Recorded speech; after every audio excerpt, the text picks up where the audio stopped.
बोरी मिट्टी थी, तो 6 बोरी ही मैंने उसमें गोबर की खाद या वर्मी कंपोस्ट कुछ भी कह लो, मैंने 3 बोरी गोबर की खाद और 3 बोरी वर्मी कंपोस्ट मिलाया था। अच्छा, वो मैं बोरियां लाती हूँ कंपोस्ट की ना, और वो मिलाया। फिर मैंने कोकोपीट मिलाई, कोकोपीट की बहुत सारी ब्रिक्स में लाई, पागल बन गई कोकोपीट को धोते। 5-5 किलो की कोकोपीट लाओ, उसको धो भिगो के निचोड़ के फिर सुखाओ, और फिर उसमें वो मिलाई करती हूँ, ऊपर से प्लग करती हूँ, एक नोड एरिया छोड़ देती हूँ। ये देखिए यहाँ से भी मैंने प्लग किया हुआ है, ये साइड से नोड एरिया से फिर मेथी निकली हुई है। अब इसको मैं यहाँ से प्लग करूंगी तो फिर जो ये वाला नोड एरिया इससे फिर निकल आएगी, और नीचे से भी निकल सकती है। ये देखिए नीचे से भी निकली हुई है, ये देखिए। तो आप अगर देख रहे होंगे तो हर तरफ आपको वेजिटेबल्स ही वेजिटेबल्स दिख रहे हैं, और ढेर सारे वेजिटेबल्स, जिस तरह भी चाहेंगे वो वेजिटेबल आप बोलिए, वो वेजिटेबल्स यहाँ पर मिलेंगी। और करेला भी लगा हुआ है सर। करेला भी लगा हुआ है। तो आज मेरे साथ जुड़ी हुई है मैम, अपना नाम बता दीजिए एक बार पहले। मैं रविंदर हूँ, और दिल्ली से। हाँ जी। और आप गार्डनिंग कब से कर रही हैं? 4 साल हो गए सर। 4 साल हो गए। हाँ जी। और गार्डनिंग की हॉबी जो हमने लास्ट वाली स्टोरी में हमने कवर करी ली हाँ थी। जी, हाँ जी, डॉक्टर के कहने पे डेवलप हुई। वैसे होती तो सर सब में ही है, हाँ। बस थोड़े से हम जैसे बच्चों को संभाल लो, घर को संभाल लो, तो थोड़े अपनी लाइफ में बिजी रहते हैं, तो नहीं टाइम दे पाते अपनी तो हॉबी हॉबीज छूट को। जाती है पीछे। हाँ, छूट जाती है, और कुछ स्पेस नहीं होता। जैसे पहले हम रहते थे जहाँ पर, वहाँ पे सिर्फ 15x3 की बालकनी थी, उसमें एक बंदा कपड़े सुखाए, दूसरी चीजें रखे, या प्लांट्स लगाता रहे। तो फिर भी मैंने लगाए काफी, रेलिंग पे टांग दिए, जब मेरे को शौक, मैंने हॉबी डेवलप करी अपनी, तो काफी लगाए फिर भी। पर जब जगह की कमी आनी शुरू हुई, फिर मैंने ये घर लिया, छत के साथ मिले, और इसमें मुझे 2 स्टेयर्स भी मिली है, बालकनी मिली है बड़ी, 25x3 की, जितने मर्जी प्लांट लगाओ। तो पहले तो आपने ऑर्नामेंटल प्लांट्स और बाकी चीजें आपने लगाई, हाँ। फिर आप वेजिटेबल की तरफ मूव कैसे कर गए? जैसे मैंने ये घर लिया तो फर्स्ट ईयर ही मैंने वेजिटेबल्स लगाई।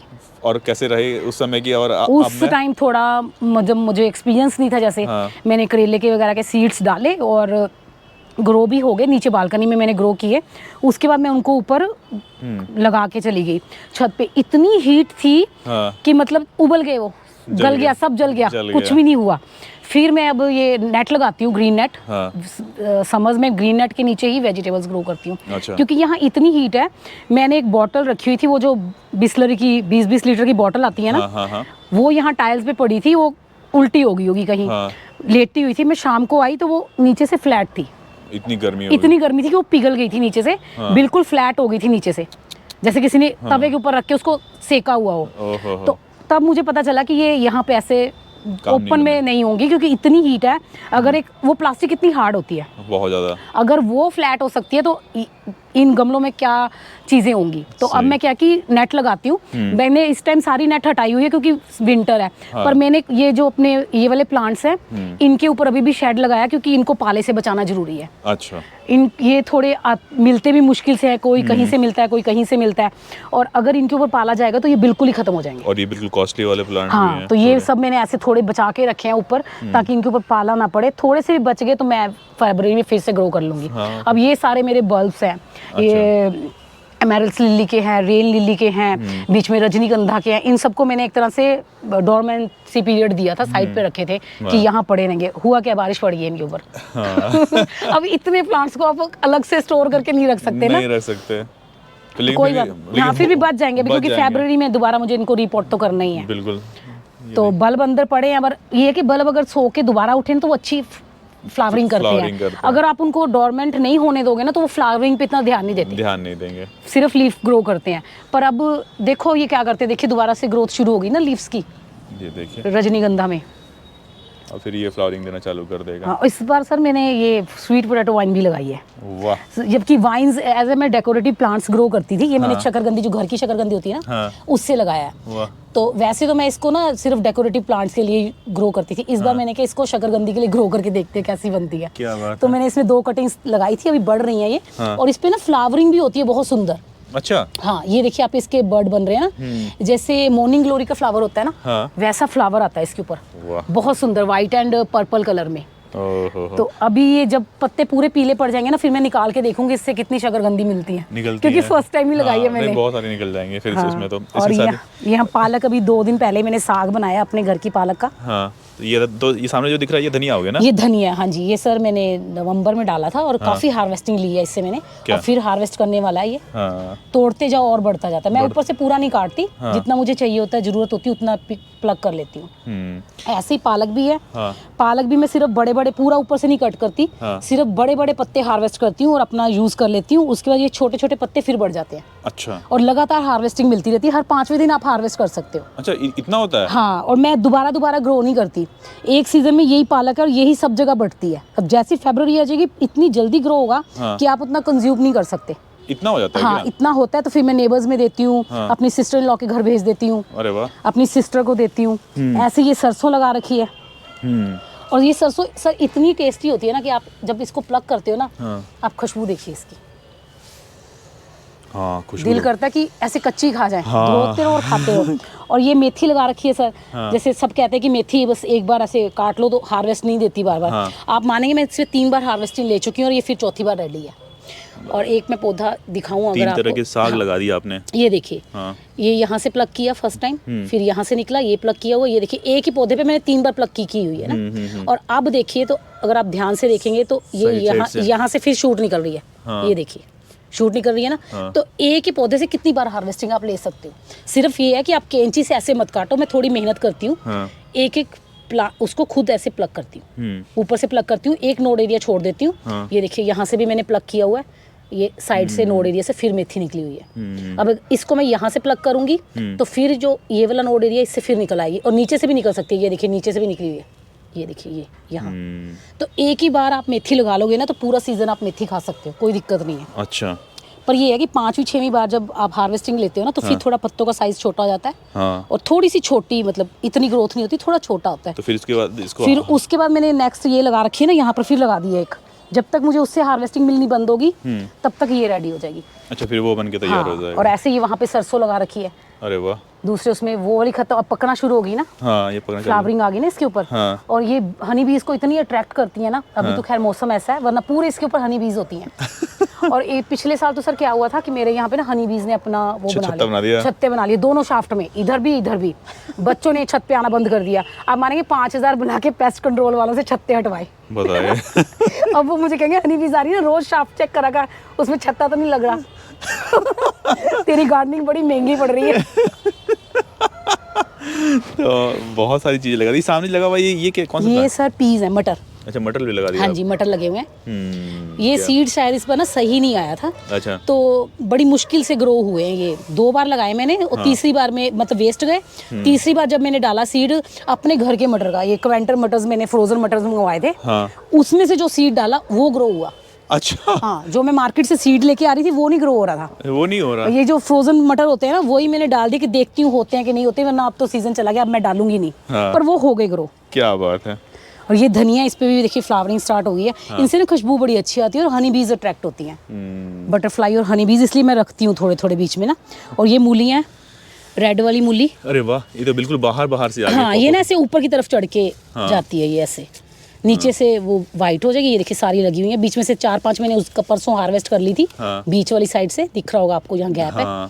अभी ये छोटी है, इनको रहने दूंगी। और वैसे सर मैं ना जो पौधे हैं ना, ये ऑलमोस्ट उनकी, जैसे मैंने गोभी लगाई तो गोभी के फूल के लिए नहीं लगाती, मैं उनके पत्तों को हार्वेस्ट करती हूँ। अच्छा। अब जैसे मूलियाँ हैं, मैं इनके पत्ते लेती हूँ रोज सुबह ब्रेकफास्ट में या कभी भी। इनके पत्ते हार्वेस्ट कर लिए, 2 पत्ते इसके ले लिए, 2 पत्ते इसके ले लिए, 2 पत्ते पालक के ले लिए, 2 सरसों के ले लिए, 2-4 मेथी के ले लिए, 2-4 बंद गोभी के, सबके पत्ते ले लो, लेट्यूस के ले लो।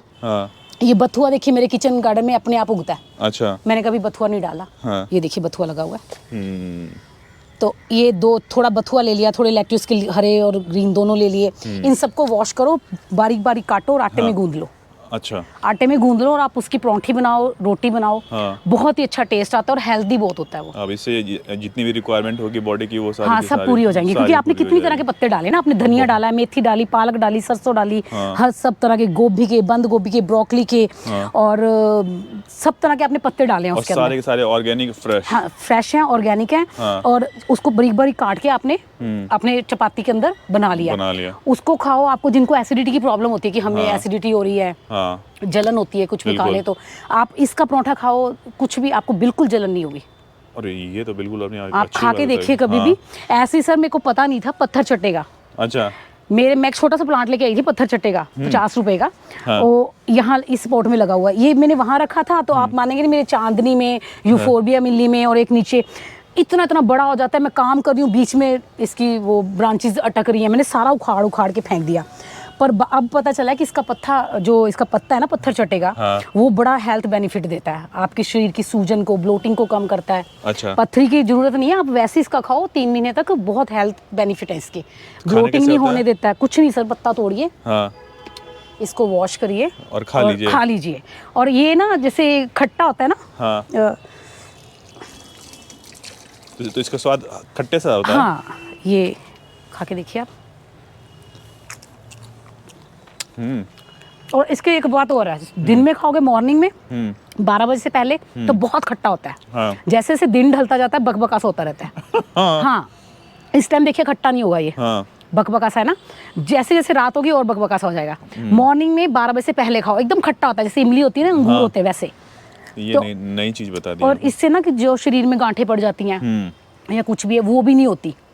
काफी फर्क पड़ता है, अच्छे मेडिसिनल प्लांट है ना ये, बिल्कुल ही होता है। तो ये मैंने अब कितनी जगह पे इसकी अब जब पता चला कि खाना, क्योंकि मेरी ना आँख के पास यहाँ पे देखिए एक छोटा सा हो रहा है, डॉक्टर ने बोला कि इसकी ना शायद सर्जरी करनी पड़ेगी। हाँ। ये छोटा सा दाना सा है। हाँ। तो मैं किसी ने मुझे बोला कि ये खा के देखो, घुल जाते हैं। हाँ, ये गांठें जो होती है ना शरीर की, ये घुल जाती हैं।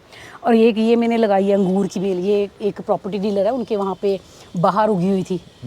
तो कटिंग कट के उन्होंने फेंकी और मैं उसको उठा के ले आई, लगाई, कटिंग लग गई। ये 3 लगाई थी मैंने, 2 मैंने बांट दी, एक अपने भाई के घर भेज दी है, एक अपनी नंद को दे दी, और एक खुद लगा ली। और देखिए इसमें फिर चौलाई और टमाटर का पौधा निकला हुआ है।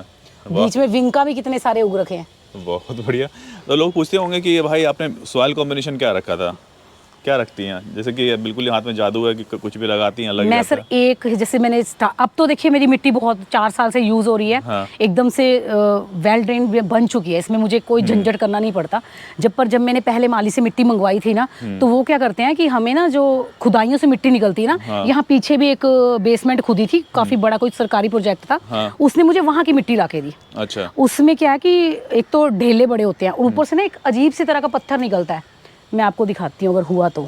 ये इस टाइप के पत्थर होते हैं उस मिट्टी में। अच्छा। पता नहीं क्या चीज़ है ये। हाँ। इस टाइप के पत्थर होते हैं उस मिट्टी में। सारी मिट्टी को मैंने छत पे फैलाया, उसको सुखाया, अच्छी तरह से धूप दिखाई। हाँ। धूप दिखा के मैंने उस मिट्टी को अपने बच्चों को भी लगाया, ईंट से कूटा, ये पत्थर सारे अलग किए, छाने हमने। उसके बाद मैंने जितनी मिट्टी थी उसमें उतनी ही कंपोस्ट मिलाई, क्योंकि वो मिट्टी जो है वो बिल्कुल बेजान है। अगर हम खेत की मिट्टी या नर्सरी की मिट्टी लेते हैं ना, तो उसमें पहले से जान होती है। पर अगर हम बेसमेंट की मिट्टी लेते हैं तो उसमें बिल्कुल जान नहीं है। अच्छा। उसमें हमें सब कुछ ऐड करना पड़ेगा। फिर जितनी मिट्टी थी मैंने उतनी ही जो है गोबर की खाद और वर्मी कंपोस्ट वगैरह मिलाई। अगर 6 बोरी मिट्टी थी तो 6 बोरी ही मैंने उसमें गोबर की खाद या वर्मी कंपोस्ट कुछ भी कह लो, मैंने 3 बोरी गोबर की खाद और 3 बोरी वर्मी कंपोस्ट मिलाया था। अच्छा। वो मैं बोरियां लाती हूँ कंपोस्ट की ना, और वो मिलाया। फिर मैंने कोकोपीट मिलाई, कोकोपीट की बहुत सारी ब्रिक्स में लाई, पागल बन गई। कोकोपीट को धोते 5-5 किलो की कोकोपीट लाओ, उसको धो भिगो के निचोड़ के फिर सुखाओ, और फिर उसमें वो मिलाई। फिर मैंने राइस हस्क मिलाया, कोयला कूट के मिलाया, और वही हल्दी पाउडर, ये सब कुछ मिक्स करके ना मैंने नीम खली, बोन मील और चौक पाउडर। वैसे मैं जब चौक लेने गई, बल्कि ये नीचे हमारे स्टेशनरी वाले हैं, वो पूछते हैं आपने चौक क्या करना है, मैं क्या कूट के ना पौधों में डालना है। वो इतना हंसे, कह रहे पौधों में डालोगे चौक? में क्या, हमें पौधों में डालूंगी। तो उसके बाद सर अब ये है कि मैं अपने किचन की वेस्ट से कंपोस्ट बनाती हूँ। अब मुझे कंपोस्ट भी कम खरीदनी पड़ती है और मिट्टी तो मुझे बिल्कुल नहीं खरीदनी पड़ती। हर साल 2-4 पोर्ट्स बढ़ जाते हैं, क्योंकि हम कंपोस्ट बनाते हैं। देखिए मैंने सब जगह कंपोस्टिंग कर रखी है। हमारे यहाँ ना फर्स्ट न्यू ईयर पे फर्स्ट को लंगर पका था गली में। तो लंगर पे आप देखो कितनी सब्जियां पकती हैं। मैंने ऊपर से आवाज दी, मैं कि ये सब्जियों के छिलके ना फेंकना मत, सब ऊपर पहुंचाओ। लड़के बोरियां भर के ऊपर पहुंचा गए। ये सामने वाले पूछ रहे इस कूड़े का आप क्या करोगे? मैं कि ये कूड़ा नहीं है, हमारे लिए ये बहुत बढ़िया चीज है। और ये देखिए सबको मैंने मिक्स करके ना मिट्टी में और सरसों में, ये देखिए सूखे पत्ते वगैरह मिला के सब कंपोस्टिंग के लिए बना के रख दिया है। उधर भी 2 बाल्टियां कंपोस्टिंग बन रही है मेरी। अच्छा। पूरा किचन का वेस्ट, एक टुकड़ा भी, हम एक दाना चाय पत्ती का भी नहीं मैं फेंकती, सब लेके आती हूँ ऊपर छत पे। और यहाँ देखिए ये भी कंपोस्टिंग हो रही है। वाह। कोई चीज ये देखिए ये बन चुकी है। ये कंपोस्टिंग देखिए बन चुकी है। क्या बात है। और इसको अब जैसे थोड़ा मौसम सही होगा इसको पलट के सुखा के छान लूंगी मैं। ऐसे में कंपोस्टिंग करती हूँ और उसी को अपने गार्डन में यूज करती हूँ। उसी को यूज कर लेती हैं। बहुत बढ़िया। जैसे कुछ जो सेंसिटिव पौधे होते हैं, हाँ। जैसे उनमें होता है कि चलो किचन वेस्ट मत डालो, हो सकता है फंगस लग जाए, फंगस उनके लिए मैं वर्मी कंपोस्ट लाती हूँ मार्केट से। बहुत बढ़िया।